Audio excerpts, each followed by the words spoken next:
La corte corrupta de Cedillo ha muerto. De esto se trata Historias de lo Inmediato del día de hoy, que le agradezco su atención. No que la ley es la ley, no que la Constitución y la ley no se negocian, resulta que sí.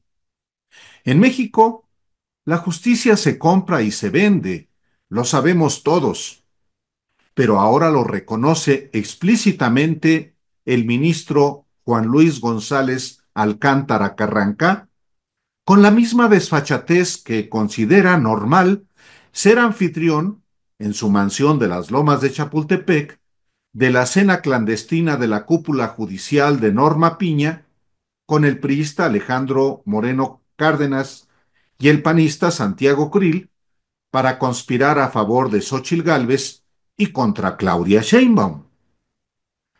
Hasta el último momento de su existencia, desde que la creó Ernesto Zedillo, porque en los hechos ya está muerta, la Suprema Corte de Justicia de la Nación quiere negociar la Constitución y la ley, como lo pretendió hacer también hace 20 años, junto con el gobierno de Vicente Fox, en el desafuero de Andrés Manuel López Obrador, con personajes tan vigentes como Krill, su entonces coordinadora de asesores, Mario Amparo Casar, y el magnate jefe de la oposición, Claudio X González. Y es tal el descaro del ministro González, que enfurece cuando se omite su apellido materno de aspiración aristócrata, que decidió plantear desde Estados Unidos una negociación a la presidenta Claudia Sheinbaum para, con su venia, anular solo parte de la Constitución sobre la elección de juzgadores en medio de un intenso cabildeo entre juristas y opinadores que propalan que esa jugada política facilita una salida salomónica a la crisis generada en realidad por los propios ministros del PRIAN. Yo estoy tendiendo la mano. Estamos tendiendo la posibilidad de una negociación, una reflexión, una invitación a que se pondere.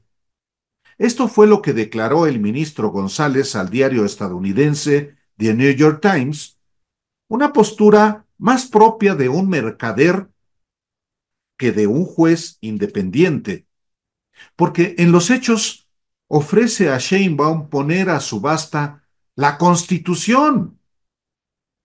El tema, el tema nunca debió llegar hasta aquí, por la sencilla razón de que el Poder Judicial de la Federación no tiene ninguna facultad para atacar lo que aprobó el constituyente permanente y que ya es ley suprema, salvo si hubo vicios de procedimiento. Pero no los hubo. Y al respecto pudo más la política y la defensa de los intereses de las élites que la Constitución y la ley. No es fortuito que la oferta de González a Sheinbaum a través de The New York Times se haya producido en estos días, sino que forma parte de una estrategia de la derecha. Un día antes, el viernes primero, Ernesto Zedillo publicó también en Estados Unidos, en The Washington Post, un artículo que descalifica otra vez la elección de juzgadores y afirma que en su primer mes de gobierno, la presidenta de México se ha caracterizado por la demagogia, el clientelismo, la incompetencia y el abuso de poder. El fraseo de Zedillo sobre Claudia Sheinbaum es idéntico al del magnate Claudio X González, quien fue, no se olvide, su asesor durante todo el sexenio. Como él mismo lo ha dicho, voy a citar, estuve en un tiempo en la función pública, trabajé en la Secretaría del Trabajo, en la Secretaría de Agricultura y luego tuve la oportunidad de acompañar al presidente Ernesto Zedillo los 6 años de su presidencia en la oficina de la presidencia. Y fue muy enriquecedor eso. Sí, eso lo confesó el propio Claudio X González. Y en su carácter de asesor de Cedillo, este personaje estuvo en primera fila en la reforma que aniquiló de un manotazo a la antigua Suprema Corte y que se convirtió en la defensora de las élites que están furiosas con la reforma actual y que, ante su derrota, buscan con el ministro González una negociación con la presidenta de México. La oferta del ministro a la presidenta de México justamente es el reconocimiento de que su proyecto de sentencia, que este martes 5 será sometido a votación del Pleno de la Corte, no tiene base constitucional, como cualquier abogado sabe, y es solo una maniobra politiquera, como también lo demuestra el cabildeo entre opinadores para que hablen de la salida sensata al choque entre los poderes ejecutivo y legislativo con el judicial insurrecto. El pacto político que González ofrece es inaceptable, como ya lo dijo la presidenta de México, porque es también un acto desesperado de los ministros que jamás quisieron impulsar una reforma al Poder Judicial y apostaron, como políticos conservadores que son, a que Morena y sus aliados no alcanzarían nunca la mayoría calificada para cambiar la Constitución. Se equivocaron claramente. Los ministros saben que el juicio de amparo no procede contra adiciones o reformas a la Constitución y aún así ordenaron a jueces de consigna conceder suspensiones. Saben también que la acción de inconstitucionalidad tampoco es procedente para impugnar una reforma constitucional, pese a lo cual González aceptó esos recursos del PRI y del PAN. Y es así porque jueces, magistrados y ministros encabezados por Piña han antepuesto la política a la Constitución, salvo que, de último momento, los ministros tengan poquita vergüenza y memoria. ¿Por qué digo vergüenza y memoria?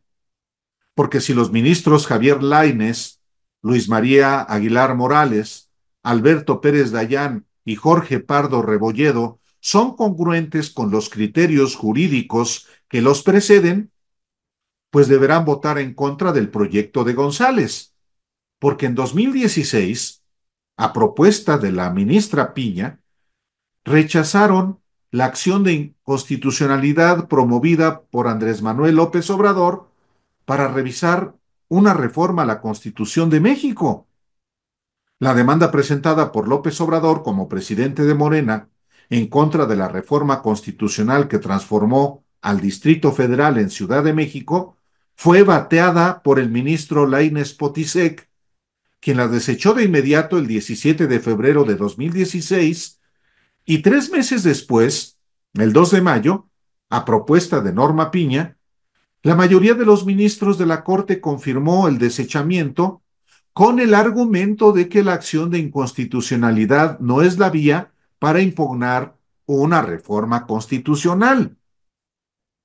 ¿Por qué habrían de cambiar de criterio? Bueno, ya lo veremos en sus votaciones. Pero lo cierto es que la Corte y el Poder Judicial todo están ya muertos con la reforma aprobada por el constituyente permanente que justamente busca terminar con la compra-venta de la justicia en México. Habrán de venir todavía muchas complejidades en la implementación de la elección de juzgadores, con errores y con el sabotaje permanente de los derrotados. Pero una cosa es cierta, la criatura de Ernesto Zedillo, nacida en 1994, ha muerto. Ha muerto esa corte corrupta, ese poder judicial corrupto. Muchísimas gracias, Soy.